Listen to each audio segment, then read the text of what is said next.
Ao fim da guerra Irã-Iraque, em agosto de 1988, a economia iraquiana estava de fato à beira do colapso, e também internamente havia tensões sectárias pelo país. Os maiores credores da dívida da nação eram a Arábia Saudita e o Kuwait. O governo do Iraque tentou fazer com que esses países perdoassem parte do débito, mas eles se recusaram.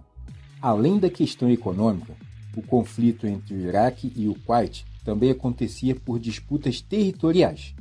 O Kuwait era parte da província de Bassorá, na época da dominação do Império Otomano, que passou a ser reivindicado como território iraquiano.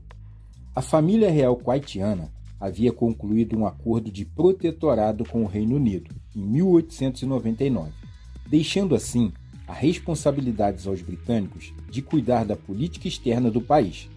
A fronteira entre as duas nações foi desenhada então pelos ingleses em 1922. A criação de um Kuwait independente tirou a única saída para o mar que o Iraque tinha. Os kuwaitianos rejeitaram todas as tentativas dos iraquianos de tentar manter qualquer provisões no país. O governo de Saddam, logo após o conflito com o Irã, começou a acusar o Kuwait de extrapolar as cotas da OPEP, que era a Organização dos Países Exportadores de Petróleo. Desde o início do século XX, o governo do Iraque reivindicava o território do Kuwait como província iraquiana. Protegidos militarmente pelo Reino Unido, os governos do Kuwait evitaram as tentativas de invasão iraquianas.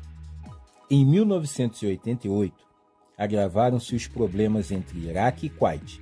A causa imediata foi a disputa por territórios de fronteira, o que provocou incursões militares iraquianas em território kuwaitiano e serviu para mostrar o poderio do exército do Iraque, armado com modernos equipamentos comprados de indústrias bélicas da França, da União Soviética, dos Estados Unidos e até do Brasil.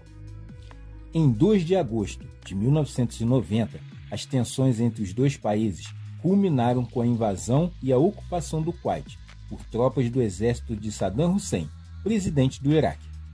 A invasão provocou repúdio de grande parte dos governos ocidentais e foi tema de reunião extraordinária do Conselho de Segurança da ONU. Em princípio, foram impostas sanções econômicas ao governo do Iraque para obrigá-lo a retirar suas tropas do território ocupado. Entretanto, como o bloqueio econômico não surtiu o efeito esperado, o Conselho de Segurança autorizou a formação de uma aliança internacional para promover a desocupação do Kuwait, com o uso da força militar. Liderada por forças norte-americanas, uma poderosa coligação militar internacional foi enviada ao Golfo Pérsico em 17 de janeiro de 1991. Iniciou-se o maciço bombardeio a Bagdá, capital iraquiana. Essa operação militar ficou conhecida como Tempestade no Deserto e tinha como finalidade libertar o Kuwait da ocupação, destruir a força militar de Saddam Hussein e exibir ao mundo a moderna tecnologia militar dos governos ocidentais, Estados Unidos, Inglaterra e França. A Guerra do Iraque terminou em 28 de fevereiro de 1991. Durante o curto período da guerra, o mundo assistiu pela televisão ao desempenho dos sofisticados equipamentos bélicos da coligação militar internacional. A economia e o exército do Iraque foram bastante afetados. Grande parte das riquezas kuwaitianas foram saqueadas e os valiosos campos de petróleo foram minados e incendiados pelo exército de Saddam Hussein. Aproveitando-se do colapso político e econômico no Iraque, grupos religiosos e étnicos de oposição ao governo de Saddam Hussein, que eram xiitas no sul e curdos no norte, lançaram-se à guerra civil. Mesmo com a máquina militar semi-destruída, Saddam Hussein enfrentou os revoltosos e manteve o controle político do país, embora limitado à sua área central, já que por determinação da ONU, ao norte e ao sul do território passaram a existir zonas de exclusão, onde as tropas iraquianas não podiam atuar.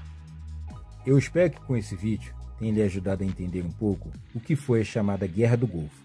Muito obrigado por você ter assistido, um grande abraço e fique com Deus.